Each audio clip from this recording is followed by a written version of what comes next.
네, 이번에는 개장 직전에 에이블레셋의 유강희 대표님과 함께 국내 증시 작전 짜보도록 하겠습니다. 대표님 안녕하십니까? 네, 안녕하세요. 네, 반갑습니다. 오랜만에 연휴가 끝이 나고 나서 또 개장을 준비를 하려니까 몸이 더 무거운 것 같은 느낌이 드는데요. 활기차게 좀 시작을 해보도록 하겠습니다.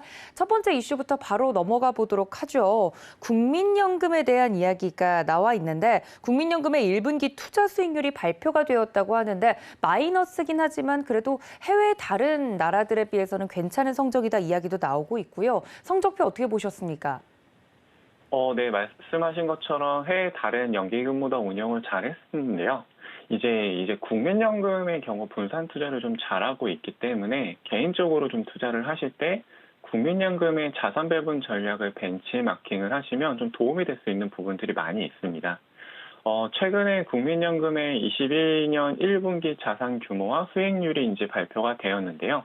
먼저 투자 규모와 그 비중을 살펴보게 되면은 2022년 1분기 말 기준으로 국민연금 적립금한 928조 7천억 정도인데 그중 국내 주식 비중이 16.91%, 그리고 해외 주식이 26.93%, 가장 높은 비중을 차지하는 게 국내 채권인데 국내 채권 같은 경우가 35% 정도로 나타났습니다. 이제 수익률 같은 경우에는 아무래도 각국의 통화 긴축에 따라 그 경계감들이 좀 반영이 됐고, 러시아랑 우크라이나의 지정학적 이슈에 따라서 이제 국내외 주식시장이 좀 안 좋은 부분들이 반영이 되면서 국민연금 수익률도 마이너스를 기록을 하기는 했습니다.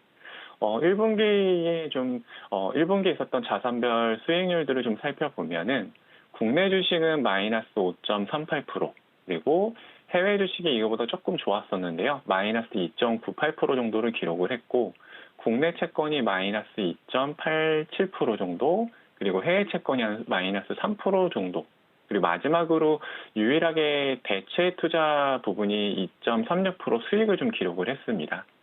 국내 주식보다 해외 주식의 수익률이 조금 더 좋았었는데, 해외 주식의 경우 수익률이 좀 하락은 했지만 환율이 오르면서 환차익이 발생을 했고, 이 부분이 좀 손실을 만회하는데 영향을 좀 미친 것 같습니다.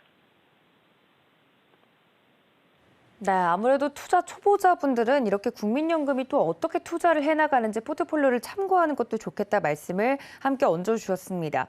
앞으로 국민연금이 2023년부터 2027년까지 그러니까 향후 5년간의 목표 수익률을 5.4% 정도로 정했다 이야기들도 나오고 있는데 향후 운영 계획에 대해서는 국내 증시에 어떤 영향이 있을까요? 네, 국민연금 이제 5월 27일 기금운용위원회에서 2023년부터 2027년 중기자산 배분안이랑 2023년 기금운용 계획안을 의결을 했는데요. 내용을 좀 자세히 살펴보게 되면은 주식자산 비중은 2022년에 44.1%에서 27년 말에 55%대로 늘어날 전망을 하고 있습니다. 그리고 반대로 이제 같은 기간 채권 비중은 42.5%에서 30% 정도로 좀 줄어들 것으로 예상이 되고 있는데요. 전체적인 이제 주식 비중은 좀 늘어나지만 국민연금의 국내 주식 비중은 이제 2022년에 16.3%, 2023년에 15.9%, 27년에 14%로 단계적으로 조금씩 줄어들 전망입니다. 이제 국내 주식이 좀 흔들릴 때 국민연금이 버팀목이 되어주는 경우가 있었기 때문에 국내 주식에 투자하는 투자자분들 입장에서는 국내 비중이 좀 줄어드는 게 아쉽다라고 생각을 하실 수 있을 것 같은데요. 전체 자산 중에서 국내 주식의 비중은 좀 줄어들지만 국내 주식의 투자 규모는 지금보다 오히려 좀 더 늘어날 것으로 보이고 있습니다. 그 이유는 국민연금의 전체 자산이 늘어나고 있기 때문인데요. 국민연금의 전체 자산 같은 경우에는 2015년에 512조 원에서 2021년에 949조 원으로 빠르게 늘어나고 있습니다. 그리고 2022년 말에는 이제 1000조 원을 넘었을 것으로 예상을 하고 있습니다. 이제 국내 주식의 비중이 줄어들더라도 자산 규모 증가 효과가 더 클 것으로 보이기 때문에 실제로는 이제 국내 주식 규모, 투자 규모가 좀 늘어나게 되는 건데요.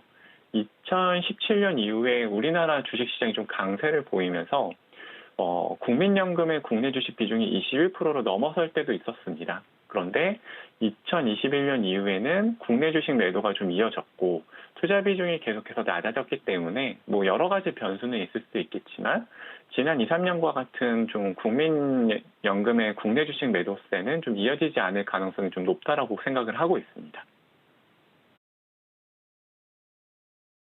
네, 그렇군요. 국내 주식을 덜 사겠다라고 이야기만 들었을 때는 걱정이 좀 앞설 수 있을 것 같은데 전체 자산 자체가 지금 착실하게 좀 불어나고 있다라는 점에서는 이 부분은 그렇게 크게 걱정하지 않아도 되겠다 말씀을 좀 드렸습니다. 저도 저의 노후를 위해서 열심히 내고 있는데요. 국민연금과 관련된 이슈, 첫 번째 이슈까지 좀 만나봤습니다.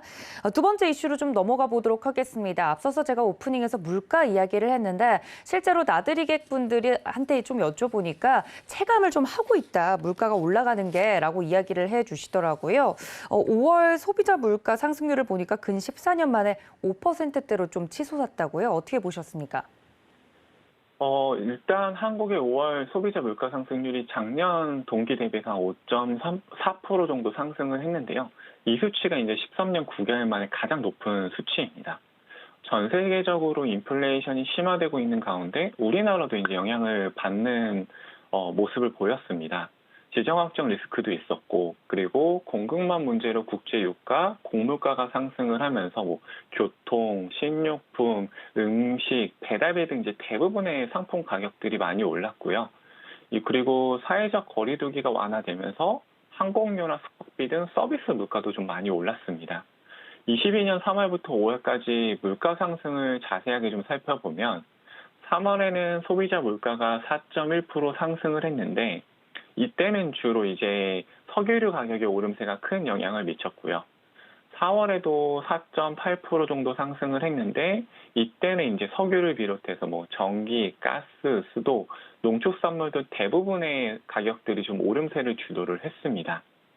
그리고 5월에는 앞서 설명드린 것처럼 5.4% 정도 상승을 했는데 모든 품목군의 가격이 올랐지만 특히 농축산물의 가격의 오름세가 좀 확대되는 모습을 보였습니다.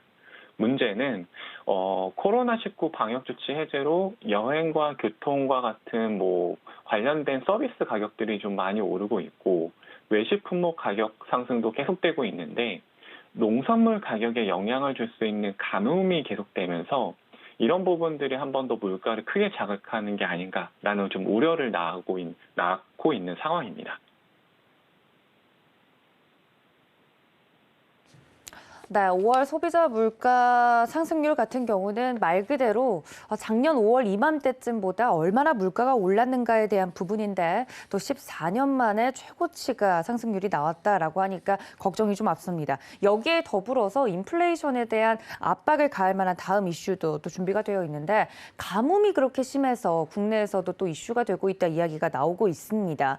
관련돼서 이런 원자재들도 타격을 입으면 인플레이션 이슈가 가속화가 될 것 같은데 가뭄 이슈는 어떤 식으로 준비를 해주셨을까요?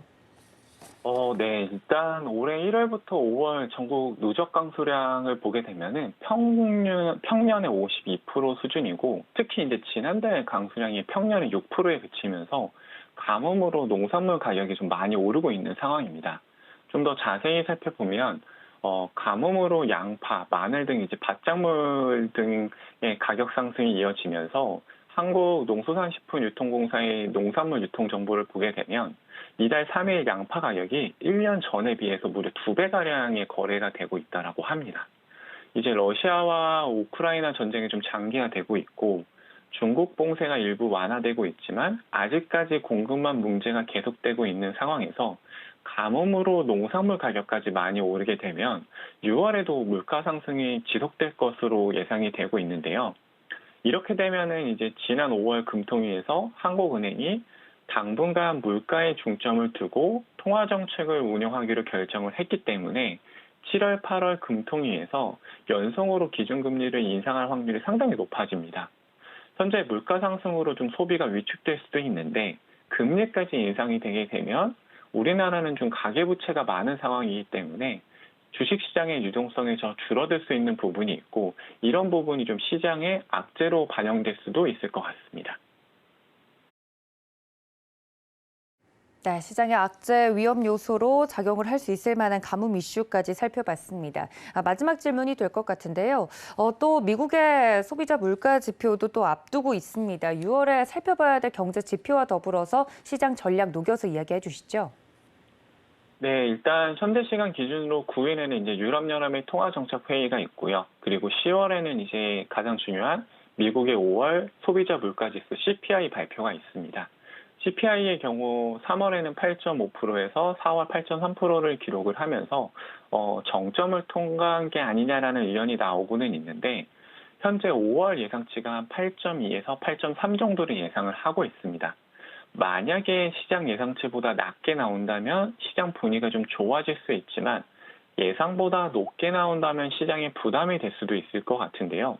이제 전일 미국 시장도 이런 분위기를 좀 반영을 하면서 강보합으로 마감을 했기 때문에 관련 발표를 좀 체크들을 하면서 시장에 접근하는 게 좀 필요한 시기가 될 것 같습니다.